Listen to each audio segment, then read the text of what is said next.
এটাই হলো আমাদের আজকের দাবি।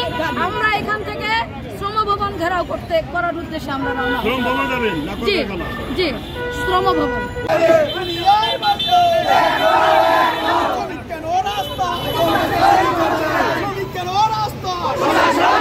কেন দাঁড়িয়েছেন এই বিষয়ে একটু জানতে চাচ্ছিলাম।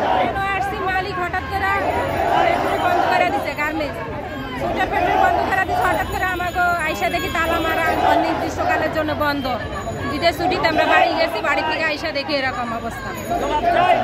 এই কারণে আমরা এখন কি কারণে বন্ধ করে দিচ্ছে, কেন আমাদের দেনা ফেনা, আমরা অত বছর চাকরি করছি, প্রায় 15 বছর, কেউ 13 বছর, কেউ 20 বছর এরকম চাকরি করছি। এখন আমাদের কেন এইভাবে কি কারণে বন্ধ করে দিচ্ছে, আমাদেরকে এগুলো দেনা ফেনা কোনো নোটিশ, আপনাদেরকে কোনো নোটিশ দেওয়া হয়েছে কিনা? আমাদের কোনো নোটিশ দেওয়া হয়েছে না।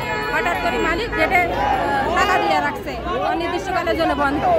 এই কারণে আমরা শ্রমিকরা এত বছর কাজ করছি, তার এই ফ্যাক্টরিতে সে কিভাবে আমাদেরকে দেনা ফেনা দিয়ে কিভাবে বিদায় করবো সে আমাদের বলবে না। হঠাৎ করে এরকম ফ্যাক্টরি বন্ধ করে দিচ্ছে। আমাদের মূল দাবি হলো আমাদের ঈদের আগে বেতন বোনাস দিয়ে ফ্যাক্টরি বেতন বোনাস দিয়ে আমাদের একটা বাজে রাত্রে 1টা বাজে বেতন বোনাস দিচ্ছে। দেওয়ার পরে ফ্যাক্টরিতে আমরা ঈদের পরে এসে দেখি ফ্যাক্টরি বন্ধ, ফ্যাক্টরিতে অনির্দিষ্টকালের জন্য বন্ধ ঘোষণা করে দিয়ে নোটিশ টানিয়ে দিতে তালা মেরে দিচ্ছে। কত বছর যাবত চাকরি করছেন? আমি চাকরি করতেছি 2 বছর, এখানে 10 বছর, 11 বছর, 12 বছর, 16 বছর এরকম লোক আছে, 20 বছর লোক আছে। এই যে মুরব্বী আছে 20 বছর চাকরি করে। আপনি কত বছর? আমার নাম মোহাম্মদ হাফিজ। আমি আজকে মনে করেন 20 বছর ধরে চাকরি করি। এই কোম্পানির বাপের আমল থেকে চাকরি করি।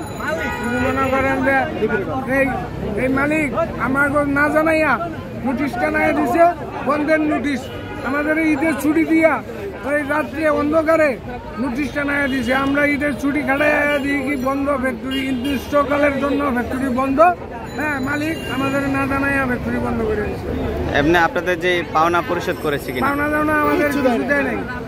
আচ্ছা, এটা নাই। আমরা পুলিশ প্রশাসনও সবাই জানে আমাদের যে ঈদের ছুটিতে যে আমাদের পাওনা দাওনা উনি বুঝাইতে পারে নাই।